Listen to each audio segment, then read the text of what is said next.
নমস্কার বন্ধুরা, আজকে আমি এঁচোড়ের দারুণ একটা রেসিপি নিয়ে চলে এসেছি। তাহলে চলুন রেসিপিটা দেখিয়ে দিই। প্রথমেই 1 কেজি সাইজের একটা এঁচোড় নিয়ে নিয়েছি। এটাকে কেটে নেওয়ার আগে বটি এবং হাতে একটু তেল মেখে নেব, যাতে এঁচোড়ের আঠাটা হাতে এবং বটিতে না লাগে। আপনারা যদি ছুরি দিয়ে কাটেন তাহলে ছুরিতেও একটু তেল মাখিয়ে নেবেন। এবার এঁচোড়টাকে মাঝ বরাবর কেটে নেব।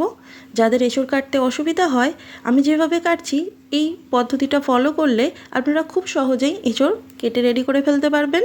দেখতেই পাচ্ছেন, প্রথমে মাঝ বরাবর কেটে নেওয়ার পর এবার আমি ছোট ছোট টুকরো করে নিচ্ছি। ছোট ছোট টুকরো করলে খোসা ছাড়াতে খুব সুবিধা হয়।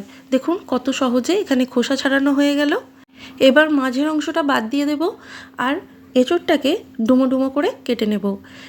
এই রেসিপিটা বানাতে এঁচোড়ের পিসগুলো একটু বড় মাপের হলে ভালো হবে। দেখে নিয়েছেন আমি কী রকম কিউব করে কেটে নিয়েছি। আপনারাও পুরো এঁচোড়টাকে এরকম কিউব করে কেটে নেবেন। এবার এঁচোড়টাকে সিদ্ধ করার জন্য প্রেসার কুকারে দিয়ে দিচ্ছি। প্রেসার কুকারে জল দেব আর স্বাদমতো লবণ দিয়ে সিদ্ধ করে নেব। সিদ্ধ করে নেওয়ার জন্য আমি প্রেসার কুকারে 2টো হুইসেল দেব। এঁচোড়টা যাতে পুরোপুরি গলে না যায় অথচ এঁচোড়টা ভালো মতো সিদ্ধ হয়ে যায় সেই দিকে আমাদের খেয়াল রাখতে হবে। আমি এখানে 2টো হুইসেল দেওয়ার পর আবার ফিরে এলাম, আপনাদের দেখিয়ে দেবো এঁচোড়টা কীরকম সিদ্ধ হয়েছে। দেখতেই পাচ্ছেন বন্ধুরা, এঁচোড়টা ভালো মতো সিদ্ধ হয়ে গেছে অথচ একটা এঁচোড়ও ভাঙেনি।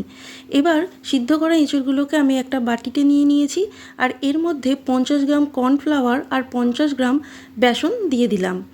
এবার এর মধ্যে 2 চামচ ভিনিগার দিয়ে দেব, 1 চামচ আদা রসুন আর কাঁচা লঙ্কার পেস্ট দিয়ে দিলাম, স্বাদমতো লবণ দিয়ে দিলাম। এবার 2টো ডিমকে ফাটিয়ে এর মধ্যে দিয়ে দেব।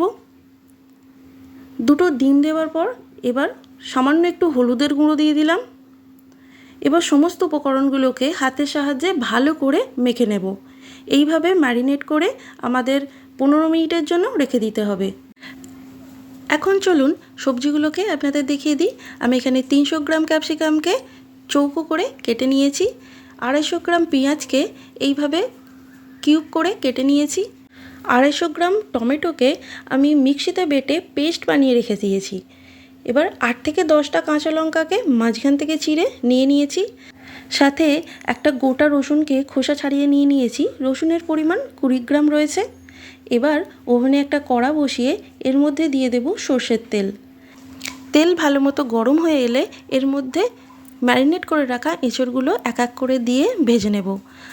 ভেজে নেওয়ার সময় গ্যাসের ফ্লেমটাকে মাঝারি রাখতে হবে আর দেওয়ার পরপরই কোনো খুন্তি বা সাঁচা দিয়ে নাড়াচাড়া করলে হবে না, তাহলে পিসগুলো ভেঙে যেতে পারে।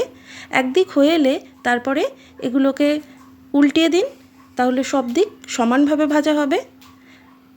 লাইট ব্রাউন কালার করে আমি এখানে ভেজে তুলে নিচ্ছি।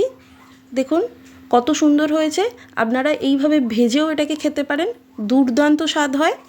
আর বন্ধুরা, আপনাদের কাছে একটা অনুরোধ রাখবো, যদি ভিডিওটা ভালো লাগে তাহলে চ্যানেলটাকে সাবস্ক্রাইব করে দেবেন আর ভিডিওটাকে একটা লাইক করে দেবেন।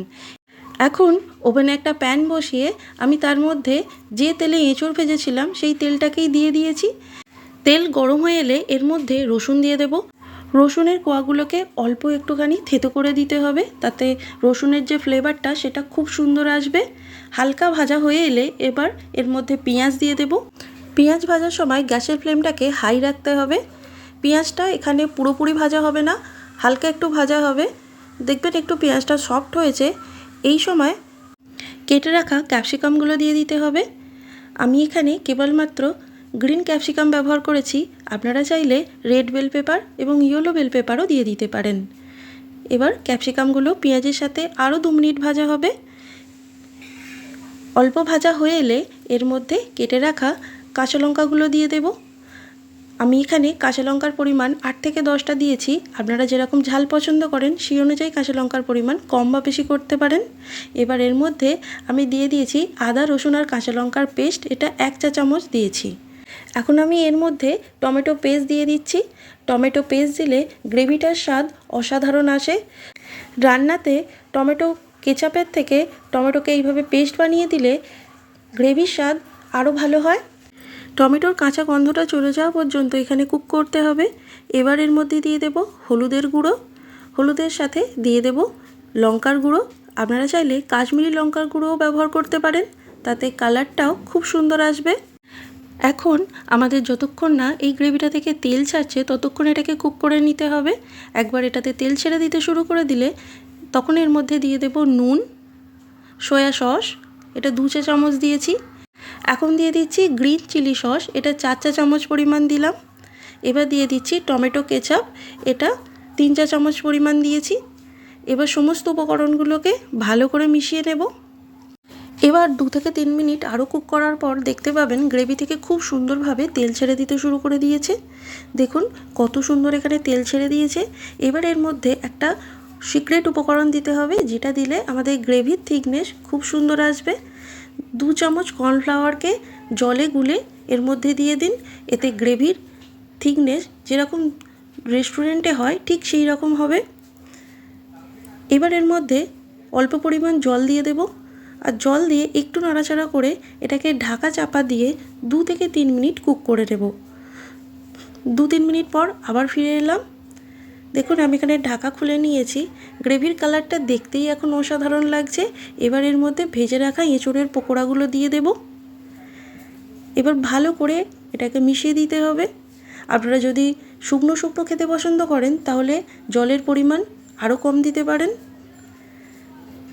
এবার সমস্ত কিছু মিশিয়ে নেবার পর আমি একটা ঢাকা চাপা দিয়ে 1 মিনিটের জন্য ফুটতে দেব। গ্যাসের ফ্লেমটাকে এই সময় একদম লোতে করে দেব। ঢাকা সরিয়ে নিলেই রেডি হয়ে গেল গরম গরম এঁচোড় চিলি। আপনারা এটাকে ভাত, রুটি, পরোটা যে কোনো কিছুর সাথে পরিবেশন করুন, অসাধারণ লাগে। ধন্যবাদ।